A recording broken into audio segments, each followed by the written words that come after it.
새로운 9월달이 돼가지고 강대상도 변했습니다.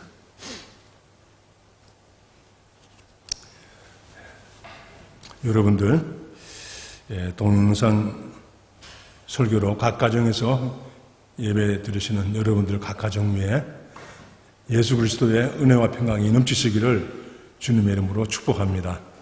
아멘.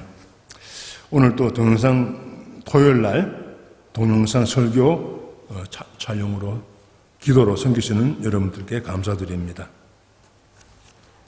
하늘 복 많이 받으세요. 하늘 복 많이 받으세요. 3분 이상씩 축복하십시다. 하나님의 자녀가 복을 빌면 하나님이 복을 내리십니다. 하늘 복 많이 받으십시오. 하늘 복 많이 받으십시오. 교회 소식 드리겠습니다. 금주 목자 공부는 고린도전서 15장 1절부터 19절, 고린도전서 13장 13절, 다음 주 설교를 김한우 목사님 하십니다. 사랑의 공동체, 부활의 공동체. 이 부활의 공동체가 김한우 목사님의 전공입니다. 전공. 그리고 제가 중앙교회 특별새벽기도에 설교하면서 우리 교인들도 이제 같이 새벽기도 말씀을 듣고 은혜를 받았는데 내가 제일 많이 은혜 받았어요. 내가 설교하고 내가 은혜 받는 건 드물거든요. 근데 이번 특별새벽기도에는 정말 특별났습니다. 그렇죠, 현 지사님? 현 지사님이 그렇다면 그런 거예요. 그래가지고 하나님이 그냥 보너스로 기쁨을 주셨구나, 성령으로 은혜를 부어주셨구나, 그런 생각이 많이 들었습니다. 교회 소식을 마쳤습니다. 하나님께 찬양하겠습니다. 552장입니다. 552장.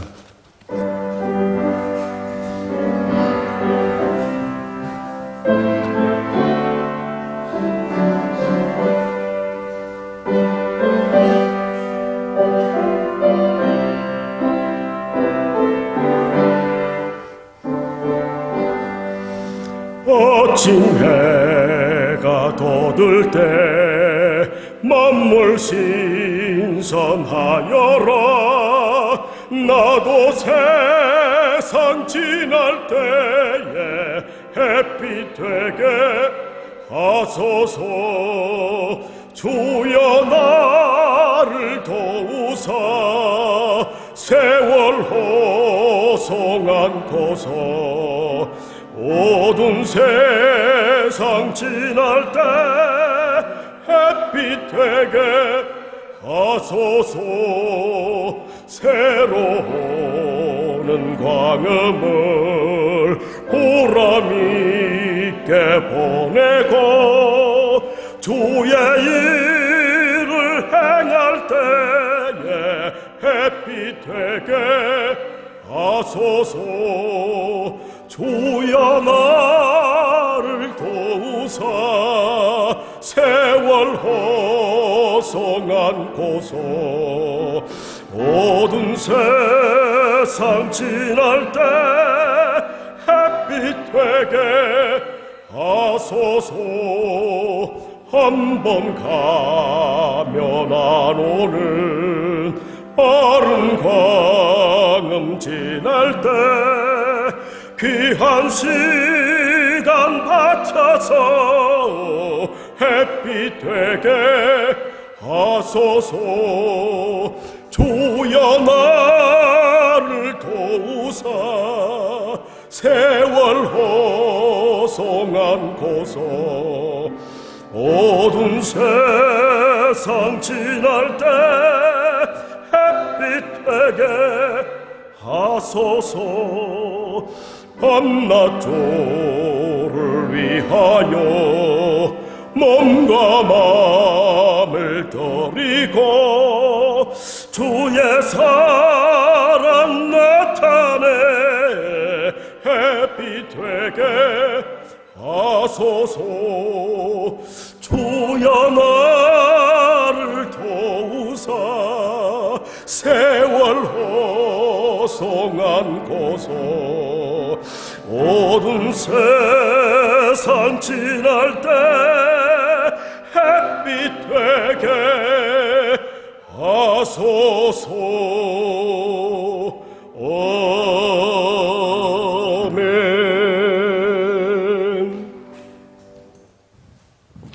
아멘.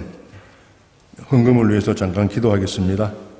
하나님 아버지, 지난 겨울 코로나19로 더 추웠던 겨울에 하나님 아버지께서 겨울 양식으로, 생명의 양식으로 하늘의 양식 고린도전서를 저희들에게 먹여주시고 그 힘으로 또 코로나19를 뚫고 일어서게 해주심을 감사드립니다. 저희들은 정말 티끌입니다. 아버지, 우리들은 아무것도 아닙니다. 그러나 하나님 아버지께서 왜 이렇게 우리를 챙기시고 또 은혜를 베푸시고 또 사랑해 주십니까? 하나님 아버지, 오늘 또 저희가 아버지의 손에서 받은 물질이지만 또 아버지 앞에 감사함으로 바쳤습니다. 이 물질이 잃어버린 영혼을 찾도록 찾는 데 쓰여지게 해주시고 또 어려운 이웃을 돕고 선교하는데 오병이어로 축복하여 주시옵소서. 하나님, 또 새봄을 맞이하는 우리 교우님들의 가정과 또 일터와 비즈니스와 직장과 자녀들과 범사 위에 은혜를 베푸시고 평탄한 길을 허락하시고 때로는 길이 막혔을 때에 피할 길을 허락하여 주시옵소서. 하나님 아버지, 우리 아르헨티나를 주님께서 더욱 사랑해 주십시오. 남한 땅, 북한 땅도 하나님이 더욱 사랑해 주시옵소서. 한반도에 있는 공산주의 바이러스가 하나님 주사파 우상이 뿌리째 뽑혀서 동해바다에 수장시켜 주시옵소서. 하나님 아버지께서 불쌍히 있어서 하나님의 손 안에서 남한 땅과 북한 땅이 하나 되는 하나님의 역사가 있도록 하나님 아버지께서 아버지 돌보아 주시고 긍휼을 베풀어 주십시오.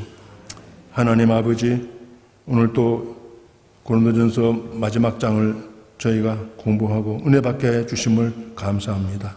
이 종이 하나님의 성령으로 설교하고 또 아버지 광야의 소리가 되게 하여 주시고 또 어려운 교우님들이 이 말씀을 통해서 샘을 얻게 축복하여 주시옵소서.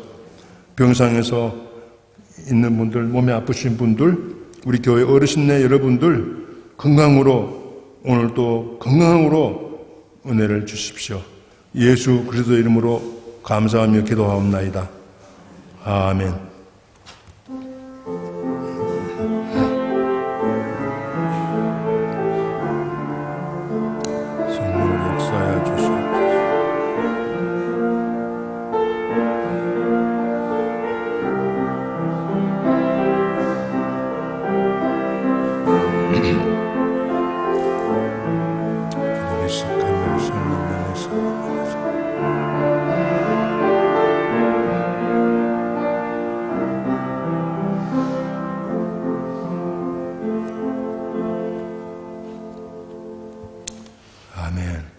아멘.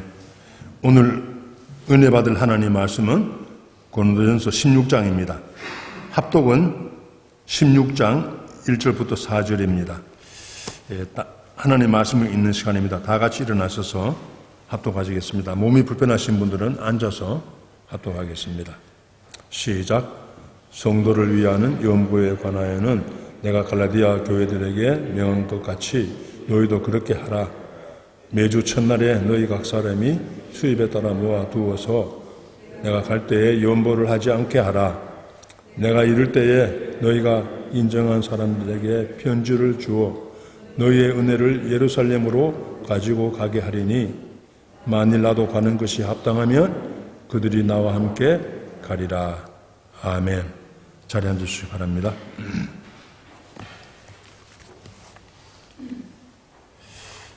오늘 고린도전서 마지막 설교를 하면서 이게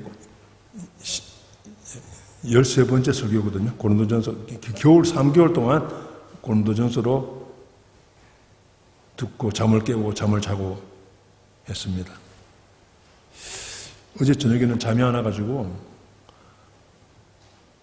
자꾸 이 고린도전서 말씀이 머리에 돌아가니까 잠을 설치다가 새벽에 잠이 든 것 같습니다. 이런 경우도 드문 일인데 이 고린도전서가 나도 모르게 내게 큰 그 임팩을 준 것 같아요. 오늘 본문뿐만 아니라 전에 설교했던 게 막 돌아가니까 내가 여기 잠을 자고 있나, 이게 왜 그런가, 하나님 좀 잠 좀 재워주세요. 그랬더니 어차피 누워있는데 누워서 병원에 입원한 셈 치고 누워있어요. 그래서 그런 생각이 들었습니다.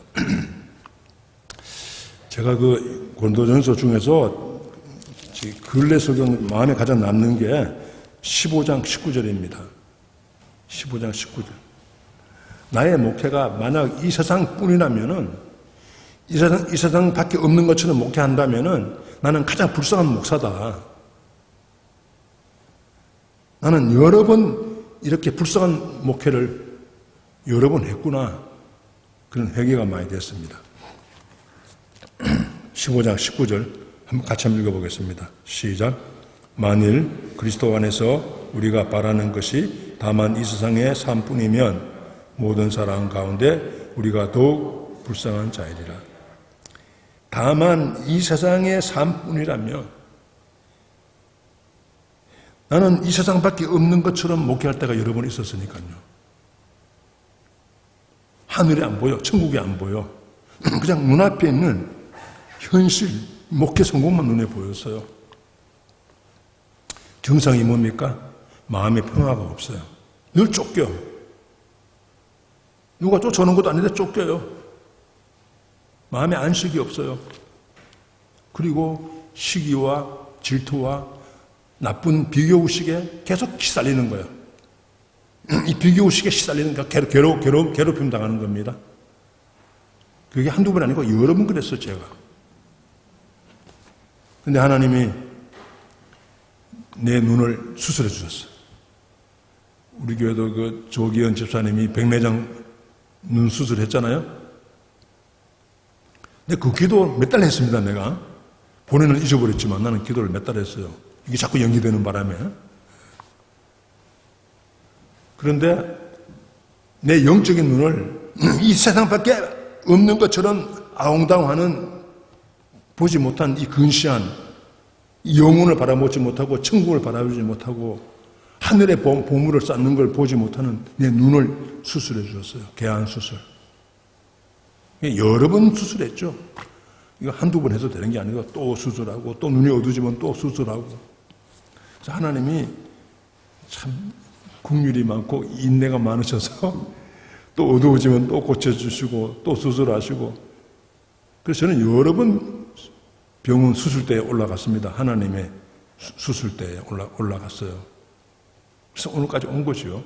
이 하나님의 은혜가 아니면 그냥 폐기 처분 됐을 텐데, 너는 목회를 왜 땅에다 코를 박고 하느냐? 그만둬라.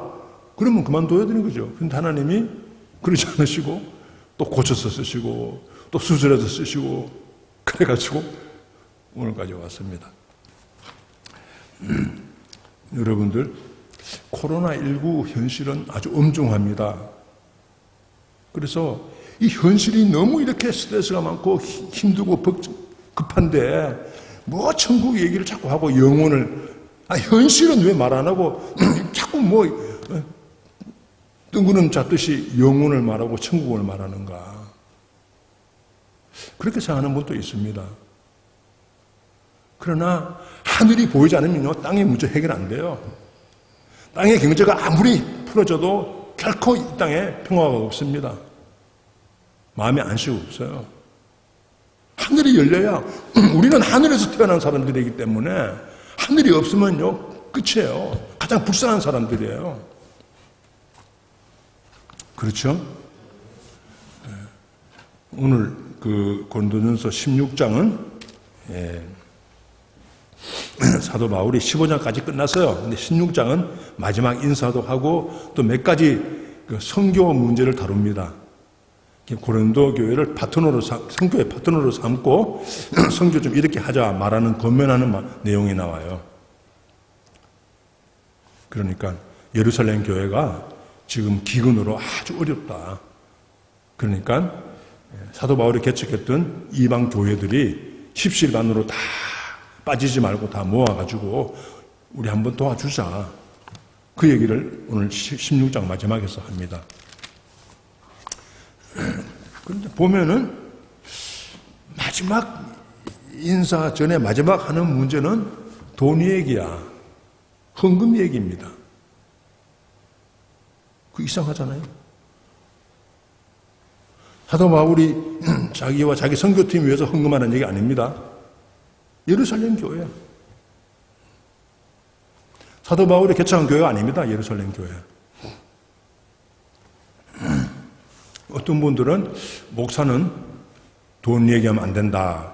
이렇게 생각하는 분도 있습니다. 그러면은 사도 바울이 틀렸습니까? 헌금 얘기하고 있는데 지금. 고린도 후서 가면요. 8장 9장에서는 집중적으로 설명해요. 헌금이 뭔지를 설명합니다. 예수님도 헌금 얘기 많이 했죠. 가난한 과부가 성전에 와서 두렙돈, 가난한 과부가 그 전재산인 두렙돈을 드릴 때 멀리서 보면 안 보입니다. 그러나 바로 옆에서 예수님이 12제자들 보고 자세히 보라 그랬어요. 이 여자가 가장 헌금 잘했다.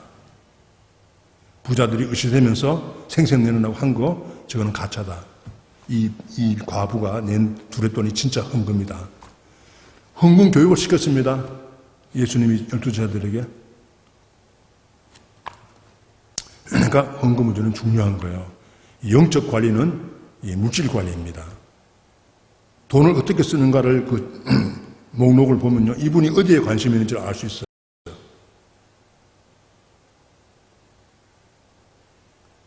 그렇잖아요. 그리고 지갑이 열려야 마문이 열리고 하늘이 열립니다. 이게 다 연결되어 있어요. 땅과 하늘은 연결되어 있지 붕 뜬 얘기가 아닙니다. 근데 오늘 16장 전체를 가만 보니까 이 사도 바울은 어떤 사람인가? 사도 바울은 큰 그림을 보는 지도자구나 이런 생각이 들었어요. 큰 그림을 보는 지도자. 한번 따라하겠습니다. 큰 그림을 보는 지도자. 사도 바울은 그저 자기 선교지, 자기 개척한 교회만 붙들고 몸부림치는 사람이 아니고 하나님 나라 전체를 바라보는. 그래서 예루살렘 교회 어려움도 다 이렇게 근심하고 돌아보는 마음이 넓고 큰 그림이 있는 사람이에요. 자기 교회만 보는 사람이 아니에요. 근데 큰 그림을 보는 지도자의 특징이 몇 가지 있습니다. 첫째가 청지기 의식이 있어요. 청지기. 한번 따라합시다. 청지기. 청지기는 뭐죠? 주인이 아니야. 주인이 아니지만 주인의 모든 것을 맡아가지고 관리하고 사업하고 경영하고 다스리는 분이에요.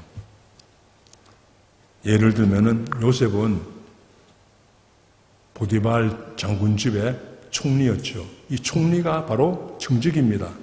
지난 금요일 날 매일 성경 큐티 본문이 창세기 39장이었죠. 하나님이 요셉을 애굽의 노예로 보내셔가지고 애굽의 바로 왕의 경호실장인 보디발 집에 가게 만들었습니다. 거기서 청지기로 보디발 집이 노예도 많고 재산도 많잖아요. 그걸 총괄하는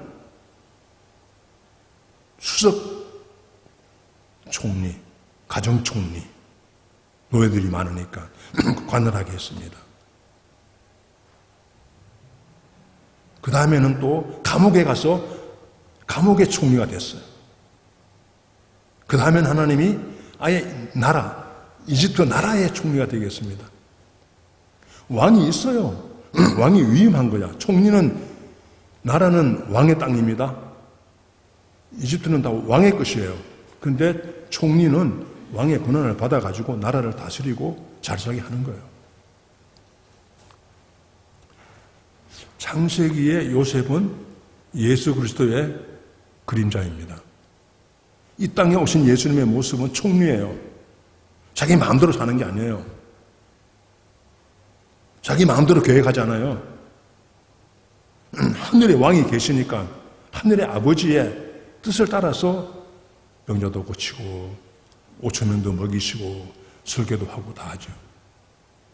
정직으로 사셨습니다. 예수님은 이 땅에 오실 때 메시아이지만은 생활은 정직이었어요.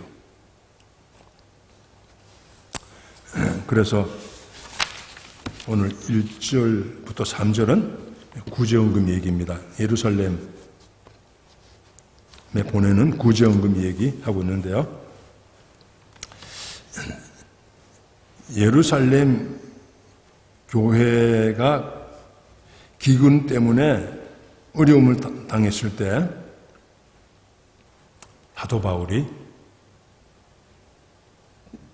이방 교회들을 권면해가지고 우리 한 교회도 빠지지 말고 다 협력해서 예루살렘 교회, 어머니 교회 도와야 된다 하고 명령했어요. 자원하는 마음으로 해야 되지만은 나는 예루살렘 교회 구제금 하기 싫다. 그런 사람들도 다 하라고 명령했습니다. 의무지요. 그냥 하고 싶은 사람 하라. 그러지 않았습니다. 자, 1절 보세요. 1절 16장 1절 시작. 성도를 위하는 연보에 관하여는 내가 갈라디아 교회들에게 명한 것 같이 너희도 그렇게 하라. 여기 성도를 위하는 연보, 이게 바로 예루살렘 교회 구제금입니다. 이게 로마서 15장에도 자세한 내용이 나와요. 내가 갈라디아 교회들에게도 명했다. 현재 터키 지방의 동부 지역이죠. 사도 바울 선교팀이 1차 선교해서 교회를 개척했던 갈라디아 지방의 교회들에게도 명령했다는 거예요.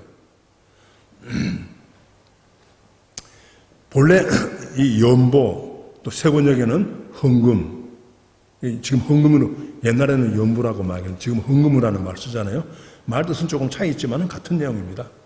이 헌금은 기본적으로 자원해서 하는 거예요. 하나님의 은혜가 큰 은혜를 받아서 이걸 내가 그냥 빚진 자의 심정으로 조금 갚는 거죠. 그게 헌금입니다. 자원하는 마음이 기본이에요. 오늘은 사도 바울이 갈라디아 교회들에게도 명령했고 고린도 교회도 명령한다고 그랬어요. 고린도 교회 안에 일부 사람들이 우리는 그런 데 관심 없다. 예루살렘 교회 왜 그 교회 우리가 무슨 상관이 있느냐 하면서 헌금하기를 거절하는 사람들이 있었기 때문에 명령한 거예요. 여러분도 의무적으로 해야 된다. 그러니까 헌금은 두 종류입니다. 자원해서 할 때도 있고 의무적으로 명령으로 할 때도 있습니다. 11조는 명령이죠. 뭐 자원하는 게 아니고. 여러분들 부부 사이에도요, 아내와 남편이 자원하는 마음으로 서로 돕고 사랑할 수도 있지만은 의무가 있어요. 의무가. 그렇죠? 고린도전서 9장에 보면은 부부의 성생활에 의무를 말해요. 의무. 이건 명령입니다. 이런 부분에서 자원하는 마음과 의무는 같이 가는 거예요. 은혜로 봉사할 때도 있지만은 마음이 없어도 의무적으로 할 때도 많습니다. 같이 가야 되는 거예요. 사람이 그렇게 약해요. 항상 자원하는 마음이 있는 게 아니기 때문에 그렇습니다. 그리고 2절에 보시면 헌금하는 태도가 나오죠. 헌금하는 태도 2절 시작. 매주 첫날에 너희 각 사람이 수입에 따라 모아두어서 내가 갈 때에 연보를 하지 않게 하라. 여기 매주 첫날은 무슨 요일이죠? 일요일이죠. 일요일. 매주 첫날 일요일. 구약의 안식일 예배는 토요일이었습니다. 안식 후 첫날 예수님 부활하신 날을 그리스도인들은 주일로 삼고 예배를 드리게 된 걸 보여줍니다. 그러니까 자연스럽게 구약의 안식일, 토요일 안식일이 신약의 주일로 바뀌어지는 모습이 이 고린도 교회 예배에 나타나고 있는 거죠. 매주 첫날 말이에요. 너희 각 사람이 수입에 따라 형편 따라 이 말이죠. 부자도 있고 가난한 사람도 있으니까 과부에 두렛돈 내는 사람도 있으니까요. 다 형편 따라 해라. 그냥 모아두어서 형편 따라 하라 그랬기 때문에 우리가 교회 무슨 헌금할 때 작정을 시키는 거는 좀 나쁜 것 같아요. 똑같이 얼마씩 내라. 그거는 주님의 마음이 아니에요. 누명한 사람도 있고 힘들게 살아가는 사람도 있는데 똑같이 내라 그러면은 그게 공평한 겁니까? 그건 주님의 마음이 아니에요. 각 사람이 수입에 따라 형편 따라 하는 거예요. 주님은 그 마음을 보시지. 과부의 두렛돈 주님이 칭찬했지 않습니까? 모아두었다가 미리미리 준비해서 이 말입니다.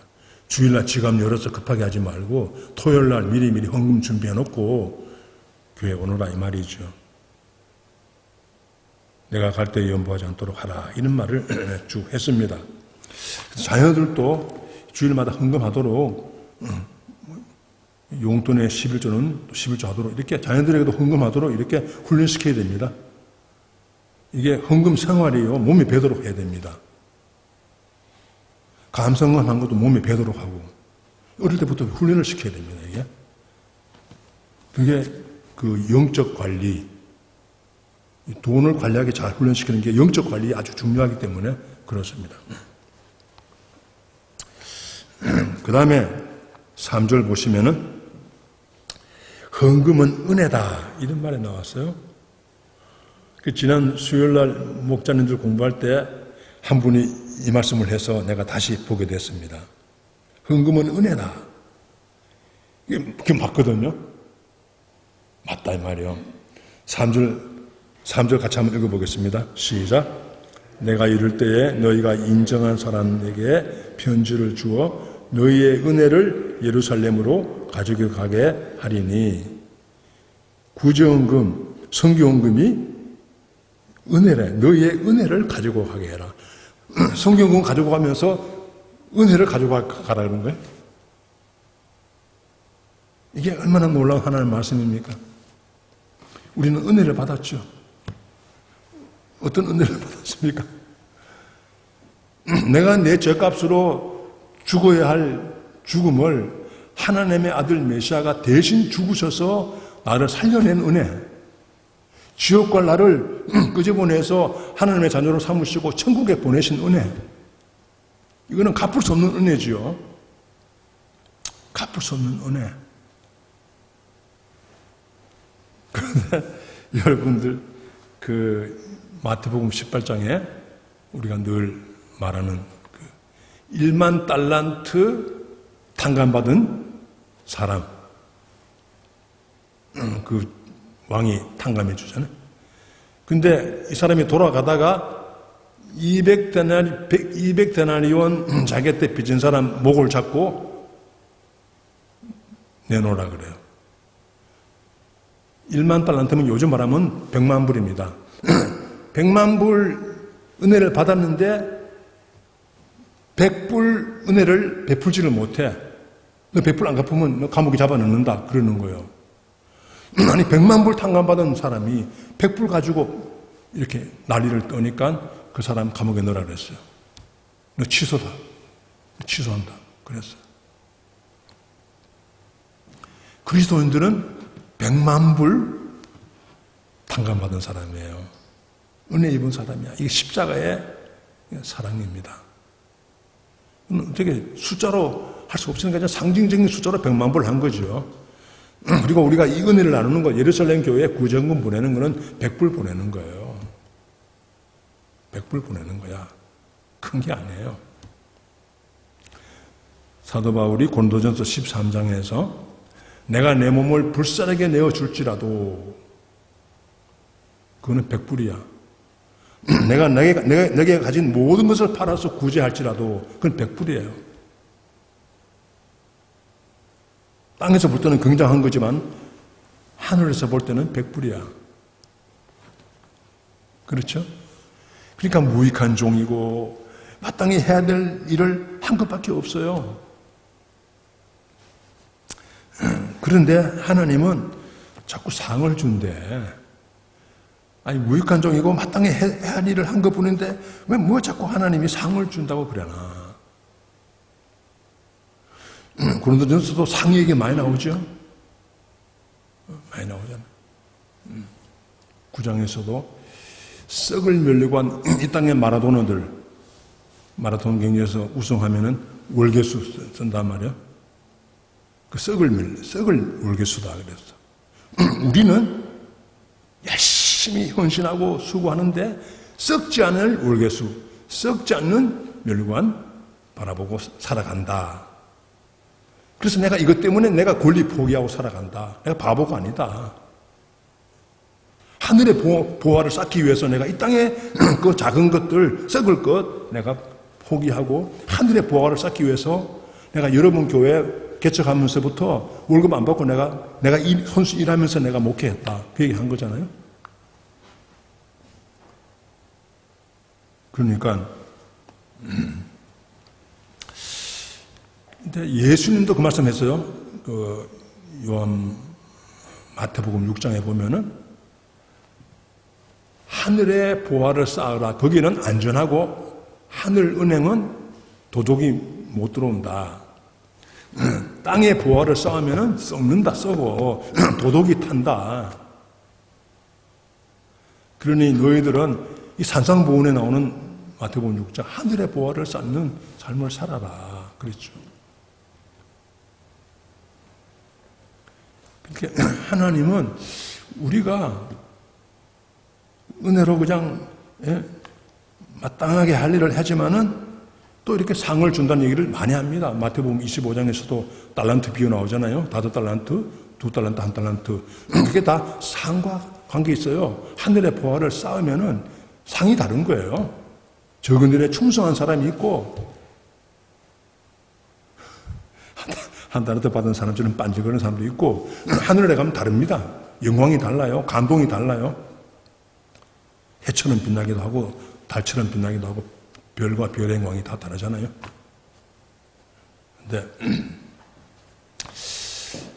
그런데 여러분들 사도 바울은 고린도전서 3장에서 예수 믿고 하나님의 자녀가 된 사람들은 집을 짓는 사람들인데 나무와 풀과 짚으로 집을 짓기도 하고 금관과 보석으로 집을 짓는다.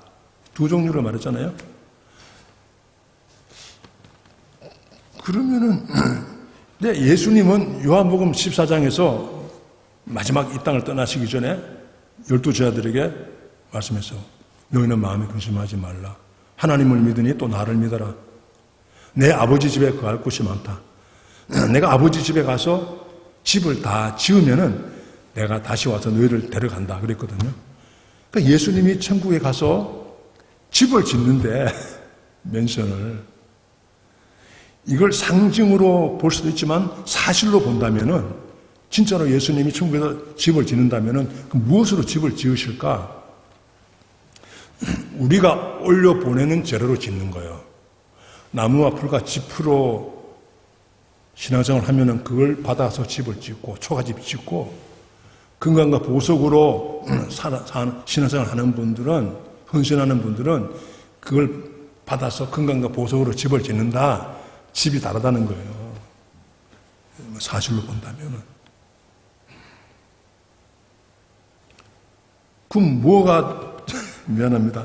뭐가 나무와 풀과 짚이고 무엇이 금관과 보석인가? 고린도전서로 보면은 사랑이에요. 사랑으로 하지 않는 봉사는 나무와 풀과 짚으로 하늘의 집을 짓는 거고 주님의 십자가 사랑으로 헌신하고 적은 일에 충성한 분은 하늘의 건강한 보석으로 집을 짓는 재료를 올려보내는 거야. 그래서 마태복음 6장 1절부터 5절에 보면은 사람에게 보이려고 구제하지 말아라. 사람에게 보이려고 헌금하지 말아라. 사람에게 보이려고 기도하지 말아라. 사람에게 보이려고 금식하지 말아라. 사람에게 보호를 한 거는 이미 사람들에게 박수 받고 상을 다 받아서 하늘의 상이 없다. 이 땅에서 상 받았는데 왜 또 하늘에서 상 받느냐 이거예요. 은밀한 중에 보시는 아버지 앞에서 헌신해라. 기도하고 구제하고 그러면은 하늘의 상이 많다. 이게 하늘의 보화를 쌓는 겁니다. 하늘의 보화 쌓는 거예요. 이 땅에서 상 다 받고 누릴 거 다 누리고 박수 다 받는 사람은 하늘에 나무와 풀과 짚으로 주님이 그거가 집을 지어서 올라오는 게 없어. 다 받아 누리고 다 누렸어. 권리 포기한 게 없어. 자기 하고 싶은 거 다 했어. 하늘에 집을 지을 재료가 나무와 풀과 짚이야. 이 땅은 잠깐입니다. 좋은 집에 살아도 아침 안개와 같은 잠깐이에요. 하늘은, 천국은 영원히 삽니다. 영원히 나무와 풀과 짚으로 지은 집에 살고 영원히 건강과 보석으로 지은 집을 지는 집에 살아요. 이 땅은 천국을 준비하는 기간이지 이 땅에서 영원히 사는 게 아닙니다. 천국 준비하는 기간이에요. 이 땅이 건강과 보석으로 하늘에 올려보내야 돼. 하나님이 주님이 집을 잘 짓도록 올려보내는 게 있어야 집을 짓죠. 권리 포기 없이 내가 하고 싶은 거 다 하고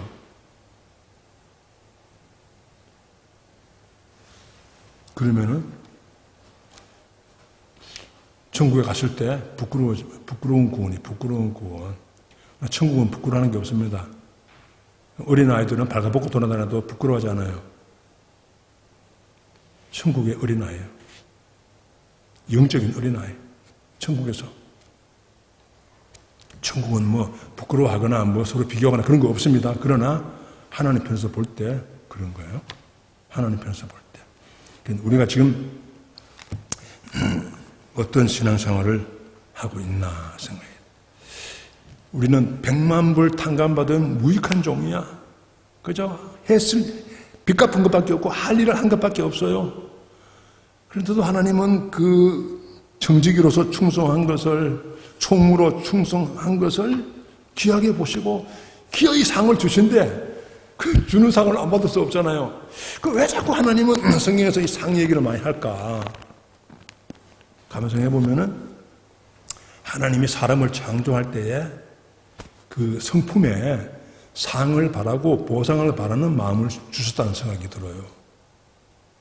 예수를 믿으나 안 믿으나 타고나는 거는 상 받기를 바라는 마음 타고납니다. 하나님이 주신 마음인데 영적으로도 상 얻기 위해서 집중하라는 거예요. 영적으로도. 그러니까 이게 맞구나. 뭐 나는 뭐 그냥 상 같은 것이 신앙생활을 그렇게 상 받기 위해서 하지 않습니다. 유치하게 뭐 상 받기 위해서 신앙생활 합니까? 그렇게 말하는 분도 있는데 그건 교만이에요. 교만. 하나님의 말씀이 그렇다면 그런 줄 알아야 되지. 자기가 성경 위에 있습니까? 그렇잖아요? 따라합시다. 성경이 그렇다면 그런 줄 알고 성경이 아니라면 아닌 것이다. 성경이 동성애는 장애자다. 이건 죄다. 그럼 그건 죄인 거예요. 다른 이유가 없어요. 왜 기독교인들은 동성애를 반대하나? 성경이 말하니까 반대하는 거지 뭐 자기 의견이 아닙니다. 이건 인권 문제가 아니에요. 성경이 말하는 거예요. 그러니까 성경을 하나님의 말씀으로 인정 안 하는 분은 그리스도인이 아닙니다. 그냥 종교인이지. 그럼 뭘 믿는 거예요? 이걸 안 믿고 뭘 믿는 거예요? 이걸 실천하는 것인데.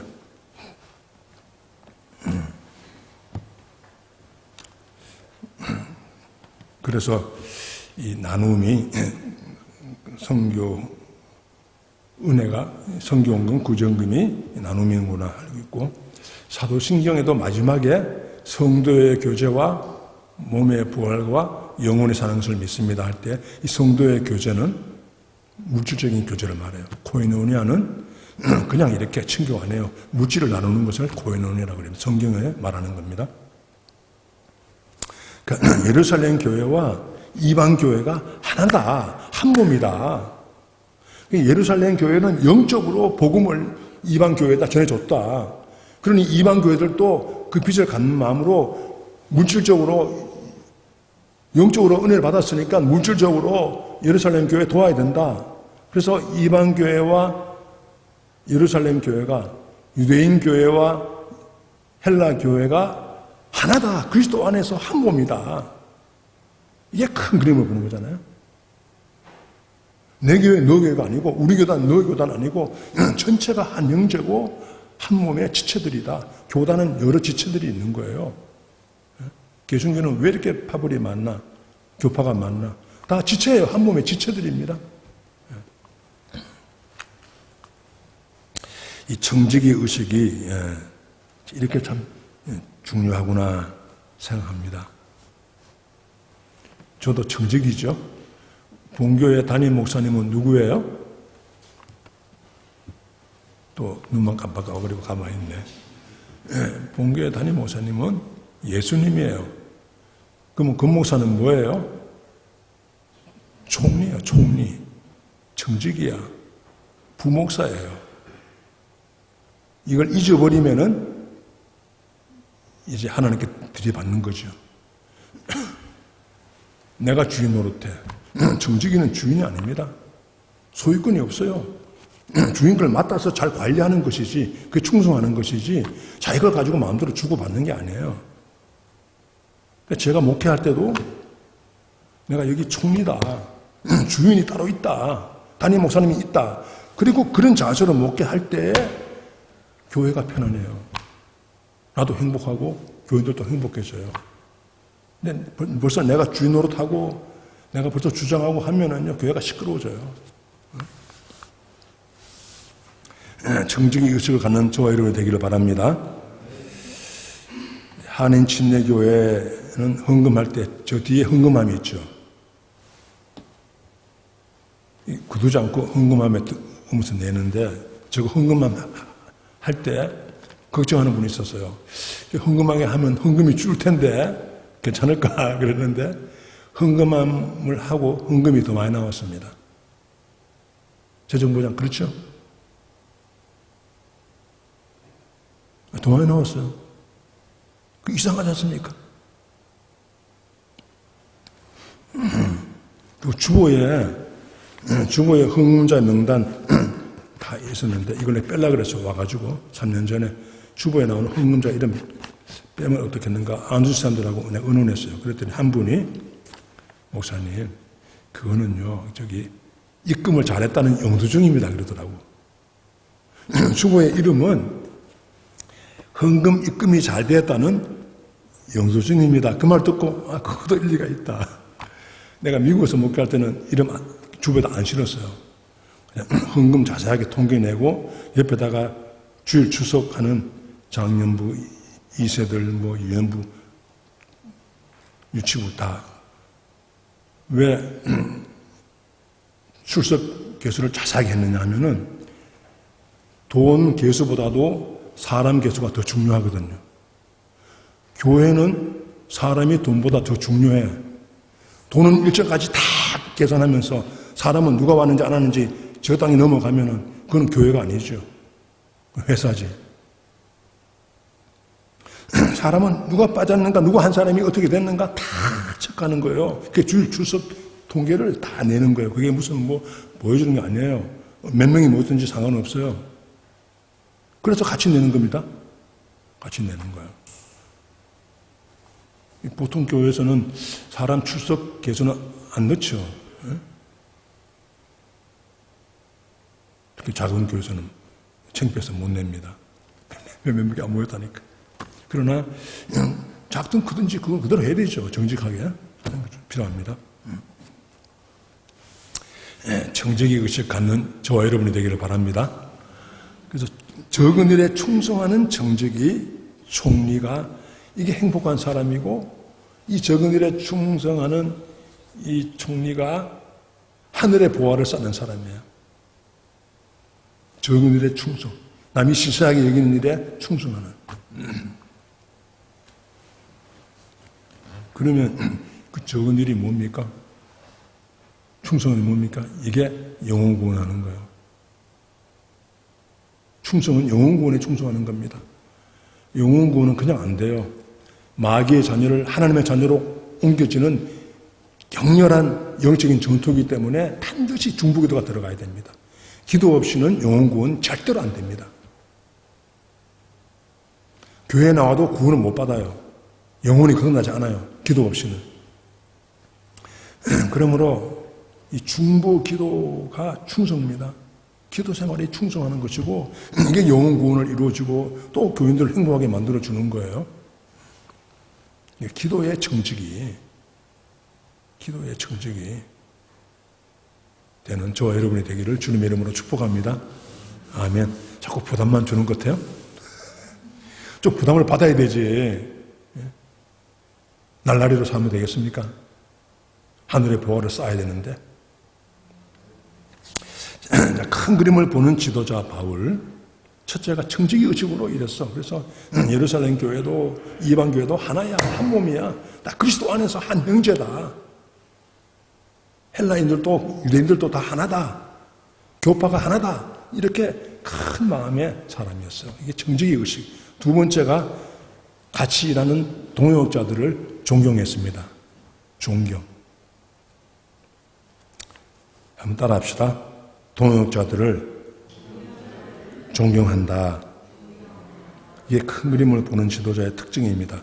같이 일하는 동역자들을 존경하는 거예요. 존경해. 지금 이 고린도 교회는 아볼로파, 바울파 딱 줄을 썼어. 아볼로파 사도 바울은 형제가 되어가지고 같이 정말 서로 시기 질투하지 않고 서로 사랑하는데 고린도 교인들이 갈랐어. 나는 아볼로파다. 나는 바울파다. 그게 오늘 나오죠. 사도 바울이 아볼로 목사 보고 좀 몇 사람과 같이 고린도에 가서 좀 문제 좀 수습해 보세요. 그랬더니 손을 흔들어 질린 거죠. 고린도에 질린 거야. 안 간다 그래. 그럼 가시오 하고 명령하지 않습니다. 몇 번 고민하다가 안 되니까 그의 의견을 존중해. 결정은 본인이 하게 해요. 알았습니다. 다음에 가고 싶을 때 가십시오. 이게 지도자를 존경하는 거예요. 이게 어디에 있어요? 12절. 16장 12절. 시작. 형제 아볼로에 대해서는 그에게 형제들과 함께 너희에게 가라고 내가 많이 권하였으되 지금은 갈 뜻이 전혀 없으나 기회가 있으면 가리라. 형제 아볼로와 바울 사이는 좋아요. 서로 라이벌 관계가 아니에요. 교인들이 갈라놓은 거지. 때로는 어떤 교회는 지도자들이 교인들을 갈라. 내 뒤로 줄 서라. 내 뒤에 줄을 서라. 이게 참 정직이가 아니죠. 자기가 교회 주인이지. 왜 자기 뒤에 줄을 서야 됩니까? 예수님 뒤에 줄을 서야 되지.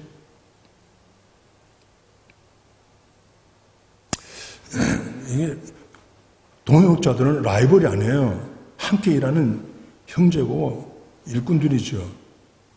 고린도 교회도 바울은 씨를 뿌렸고 아볼로는 물을 주었고 하나님이 기르셨다. 씨 뿌리는 자나 물 주는 자는 아무것도 아니다. 하나님의 정직이다. 하나님의 총무다. 하나님이 이 교회의 주인이고 하나님이 기르시고 하나님이 영광 받으시고 하나님이 열매를 거두신다. 정신 차려라 이놈들아. 그 얘기하고 있잖아요. 그 마지막에도 아볼로 얘기하면서 아볼로가 지금은 손살에 친다. 얼마나 지긋지긋합니까? 그렇게 아볼로파 하면서 하는데 거기 내가 왜 갑니까? 아볼로파하고 야단 뜨는데. 아볼로가 훌륭한 사람이죠. 아볼로가 이 헬라인들은 수사학을 좋아했거든요. 웅변술. 아볼로는 아주 웅변을 잘했습니다. 설교가 아주 유창했습니다. 사도 바울은 설교가 좀 떠듬거렸어요. 글은 잘 썼는데. 그러니까 헬라파 그리스도인들이 아볼로의 설교에 이렇게 탁 바울보다 낫다 이래 되는 거예요. 그러니까 그 뒤에 줄을 서는 거야. 나는 아볼로 목사파다. 이해됩니까, 여러분들? 사람을 가지고 말하지 말고 하나님 앞에서 살아야 된다. 그 얘기 한 거죠. 13절 보세요. 깨어 믿음에 굳게 서서 남자답게 강건하라. 깨어라는 말은 주님의 재림을 준비하는 데 쓰는 단어입니다. 주님의 재림을 준비해라 이 말이에요. 깨어라. 믿음에 굳게 서서 뭐예요? 부활신앙에 굳게 서서 이 말입니다. 남자답게 강건하여라. 뭐예요? 겁없이 헌신하라는 거예요. 남자답게 강건하라. 겁없이 헌신해라. 쭈삣쭈삣거리지 말고 재지 말고. 그렇게 다시 한번 고민했고 14절에서는 같이 한번 읽어보겠습니다. 14절 시작. 너희 모든 일을 사랑으로 행하라. 이 결론이에요. 오늘 본문에서 사랑으로 행하라는 말이 3번 나옵니다. 14절, 22절, 마지막 절 24절. 사랑 얘기를 해요. 사랑이 결론이야. 고린도전서 1장에서도 사랑으로 시작해서 16장에 사랑으로 끝납니다. 고린도전서는 그냥 야단치는 편지가 아니에요. 사랑의 편지야. 부모가 자식에게 편지 보내듯이 교훈과 책망과 바르게 함과 의로 교육하는 사랑의 편지입니다. 부모님의 마음, 하나님의 마음으로 보내는 사랑의 편지예요. 고린도 교인들이 말도 많고 탈도 많고 병치레가 많지만은 그러나 불쌍히 여기는 마음으로 조곤조곤 다 풀어가면서 설명하면서 했던 말 또 하면서 사랑의 편지. 성경 전체가 하나님이 나를 이처럼 사랑한다는 사랑의 편지지요. 사도 바울은 하나님의 깊은 심정을 아는 분입니다. 그래서 신앙생활은요, 하나님 사랑하고 이웃 사랑하는 거예요. 복잡한 게 아니에요. 사랑이 모든 율법을 완성하는 겁니다. 이렇게 해야 됩니까? 저렇게 해야 됩니까? 기준은 사랑입니다. 이게 사랑으로 하고 있는 건가? 아닌가? 그걸로 보면 딱 맞아요. 뭐 법은 아닌데 무슨 법이에요? 법 위에 사랑이 있는 건데. 그리스도의 사랑이 큰 그림을 보게 만들지요. 그리스도의 사랑이 내가 청지기임을 알게 하죠. 그렇죠? 그리스도의 사랑이 예루살렘 교회의 어려움을 보게 하죠. 그걸 또 그 어려움을 같이 나누게 만들죠. 이게 큰 그림을 보는 이것이 바로 사랑입니다. 사랑. 그리스도의 사랑. 그래서 그리스도의 사랑이 동역자들을 존경하게 만들고 또 같이 일하게 만들고 하죠. 그 동역자들 가운데 대표적인 사람이 고린도 교회를 개척할 때 첫 열매. 이 스데바나 집은 사도 바울이 처음으로 침례준 고린도 교회에서 처음 침례준 가정이고 첫 열매입니다. 그리고 충성을 다한 사람이에요. 그래서 고린도 교회에 이 사람을 알아주라 하고 검문하는 거예요. 16장 15절 한번 읽어보겠습니다. 16장 15절 시작. 형제들아, 스데바나의 집은 곧 아가야의 첫 열매요 또 성도 섬기기로 작정한 줄을 너희가 아는지라. 내가 너희를 권하노니 16절에 이 같은 사람들과 또 함께 일하며 수고하는 모든 사람에게 순종하라. 스데바나의 집은 아가야, 여기 아가야는 고린도 지방을 아가야라 그래요. 첫 열매, 고린도 교회 첫 열매. 그는 성도 섬기기로 작정했다는 거예요. 성도 섬기기로 작정했다는 말이 뭡니까? 나는 이 고린도 교회의 모습이다. 처음부터 딱 작정하고 섬기는 종이 됐다는 거예요. 행세하고 내가 개척자다 이렇게 거듭거리지 않고 처음부터 딱 나는 이 교회의 모습이다. 모습이 무슨 할 말이 있고 목에 힘을 줘요. 모습인데 주인이 있고 모습이 있는 거예요. 모습이 뭡니까? 청직이 아닙니까? 스데바나가 딱 이 마음을 딱 작정한 날부터 끝까지 충성한 거예요. 귀하게 여기고 순종하라 그랬습니다. 이런 지도자들을 순종하라는 거예요. 질서니까 질서. 교회 질서가 있지 않습니까? 순종. 목자님들에게 순종하고, 안사람들, 권사람들에게 순종하고. 이게 영적인 질서입니다. 그리고 이제 마지막으로 17절에 보시면은 고린도 교회에서 스데바나와 3명의 팀이 와서 안부도 전하고 또 고린도 교회에 헌금도 좀 가져왔어요. 사도 바울 선교팀을 위해서. 안부도 가져오고 헌금도 가져와서 사도 바울의 마음이 시원했습니다. 그 얘기를 하고 있는 거예요. 내 마음이 시원하다. 18절 한번 같이 읽어보겠습니다. 18절 시작. 그들이 나와 너희 마음을 시원하게 하였으니 그러므로 너희는 이런 사람들을 알아주라. 아멘. 나와 너희 마음을 시원케 하는 사람들. 스데바나 지방과 이 몇 명의 리더들은 고린도 교인들을 시원케 하는 사람들이고 사도 바울도 시원케 해주는 사람들. 산소와 같은 분들이에요.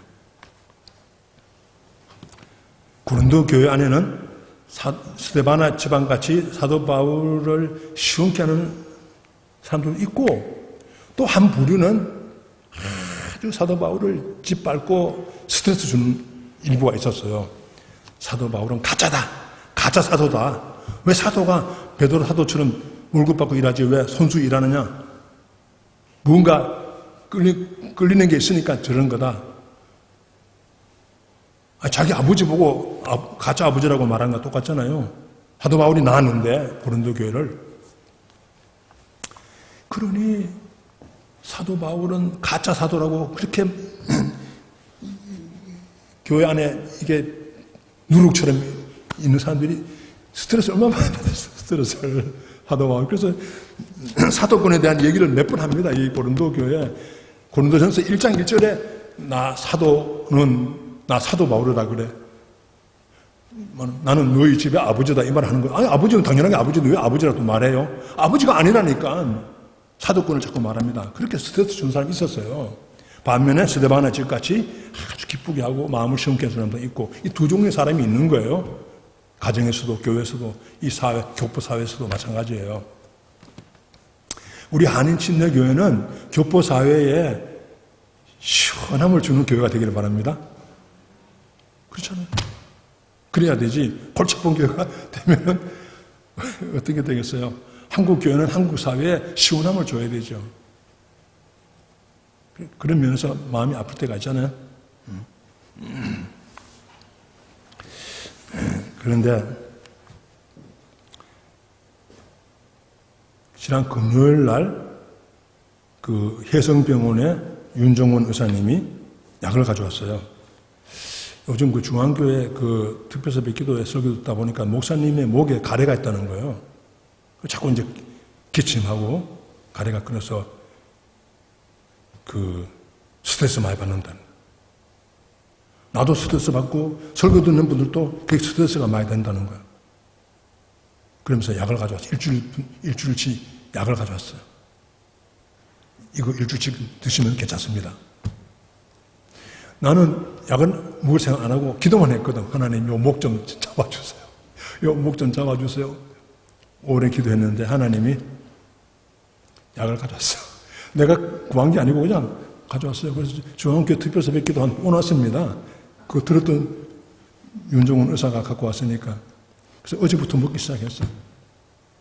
금요일 전부터 먹기 시작했어요. 제가 여러분에게 스트레스 주는 목사가 되면 되겠습니까? 당장 그만둬야 되죠. 왜 교회 부담 주면서 먹게 합니까? 당장 그만둬야 돼. 그리고 하나님을 시원케 하는 우리가 돼야 되지. 예수 믿는 분들은 뭘 크나 작으나 하나님을 기쁘시게 하고 싶은 본능이 있어요. 이게 그리스도인의 본능입니다. 하나님을 기쁘시게 하고 하나님의 마음을 시원케 하고자 하는 마음이 없는 분은 그리스도인이 아니에요. 크든지 작든지 하여튼 그런 마음이 있어. 어떻게 하면은 하나님을 기쁘시게 해볼까. 어떻게 하면 하나님 마음을 시원케 할까? 이것도 하고 저것도 하고 많이 하잖아요. 하나님이 뭘 좋아하시는 것 같아요? 하나님이. 아니, 하늘과 땅과 이 모든 그물이 다 하나님 것인데, 이 우주가 하나님이 창조하셨고 하나님의 소유권이고 하나님의 것인데 하나님이 뭐가 더 필요하겠습니까? 하나님에게 필요한 것은 한 가지예요. 잃어버린 자식이야. 잃어버린 영혼이에요. 누가복음 15장에 잃어버린 양 한 마리, 잃어버린 드라크마 하나, 잃어버린 아들 하나 나오잖아요. 그렇게 주인의 마음을 기쁘게 하고 시원케 했습니다. 이게 교회 존재 목적이에요. 교회가 하나님 마음을 시원케 하려면 잃어버린 영혼을 끊임없이 기도하고 찾고 축복하고. 왜 중보기도 합니까? 중보기도 내용의 90%는 잃어버린 영혼을 위한 기도예요. 다른 거는 별로 기도할 게 없잖아요.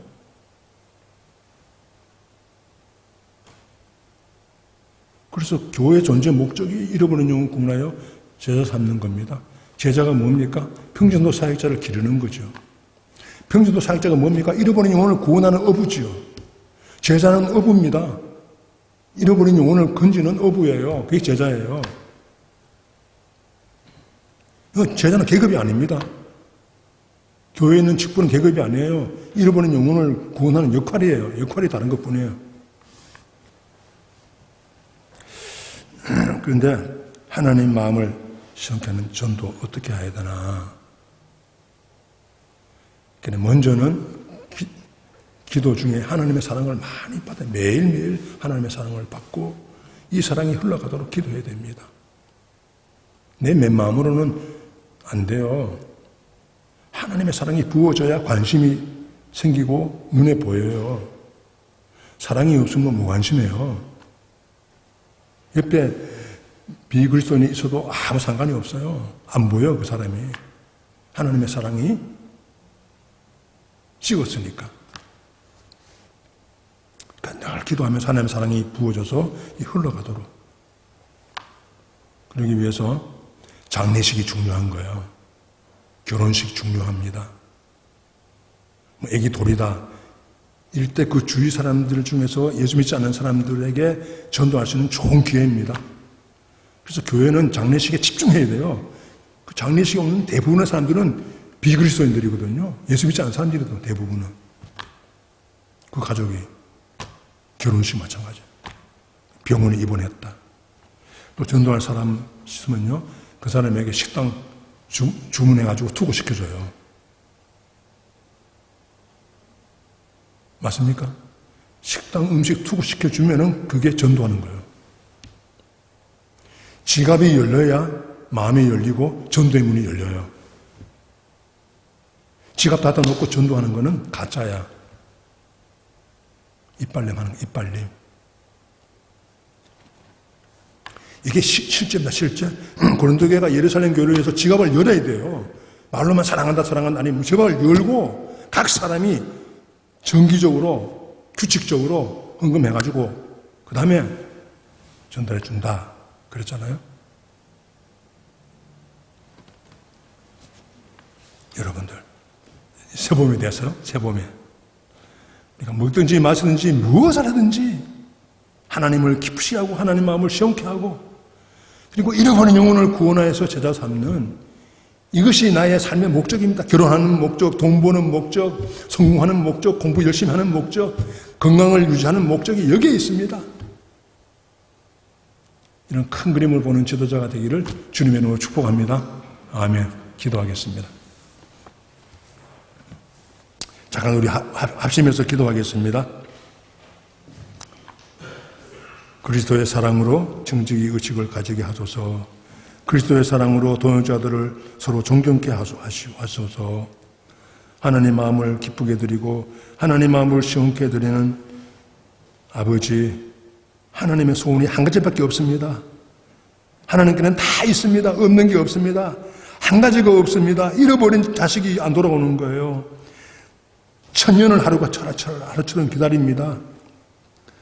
하나님은 나를 찾기 위해서 천년을 기다렸습니다. 내가 내 이웃들을 전도하는 것은 5년, 10년, 몇십 년 가는 건 당연한 겁니다. 기다려야 됩니다. 계속 기도해야 됩니다.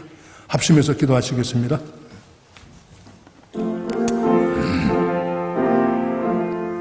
하나님 아버지 감사합니다. 하나님 아버지 들어보시고 은혜를 베풀어 주시옵소서.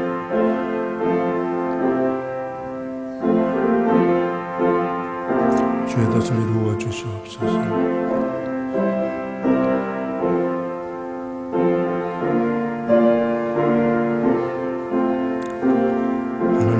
감사합니다.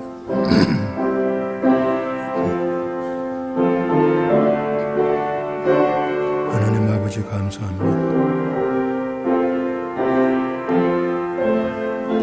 하나님 아버지를 찬양합니다. 아멘. 하나님 아버지, 지난 겨울 양식으로 고린도전서를 주심을 감사합니다.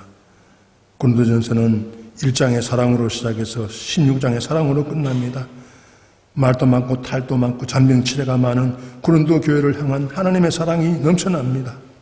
우리들도 하나님을 사랑하고 이웃 사랑하는 사랑의 청지기들이 다 되게 하여 주시옵소서.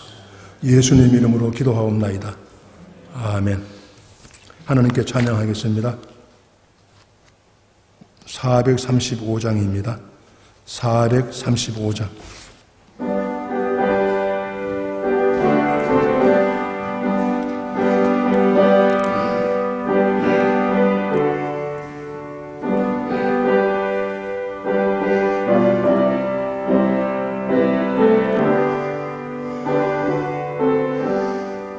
나의 영원하신 기업 생명보다 귀하다.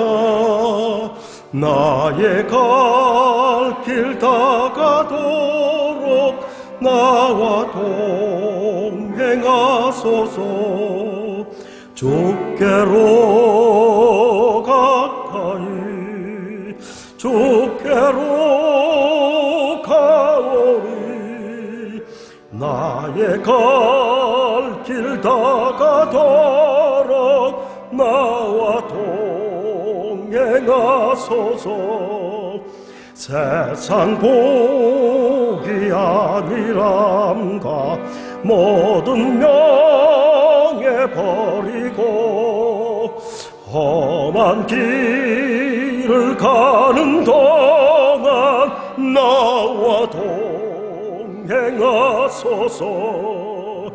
주께로 가까이 주께로 가오리. 나의 갈 길 다가도록 나와 동행하소서. 어두운 골짝 지나가며 험한 바다 건너서 천공원에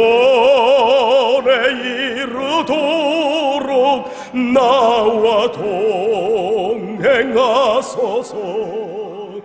주께로 가까이 주께로 가오리. 나의 갈 길 다가도록 나와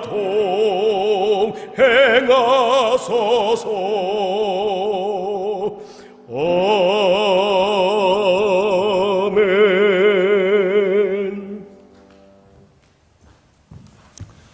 지금도 우리의 왕이시오 우리의 주인 되신 우리 주 예수 그리스도의 은혜와 하나님 아버지의 그 무조건적인 사랑하심과 성령님의 교제와 기름 부으심과 충만케 하심이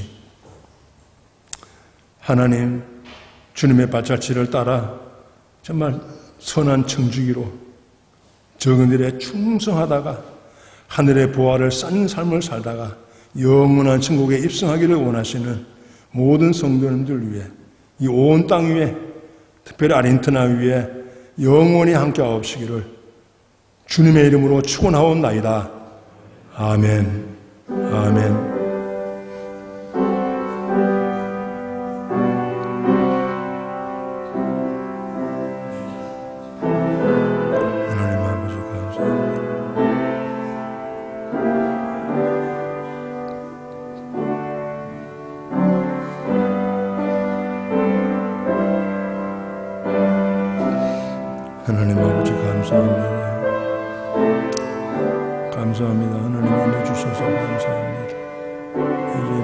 돌아보심을 감사합니다.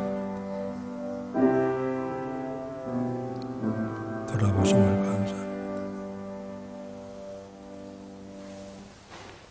할렐루야. 예배를 마쳤습니다. 또 한 주간도 행복한 한 주간 되시기를 바랍니다. 주 안에서 하나님께 감사해서 하나님 감사합니다.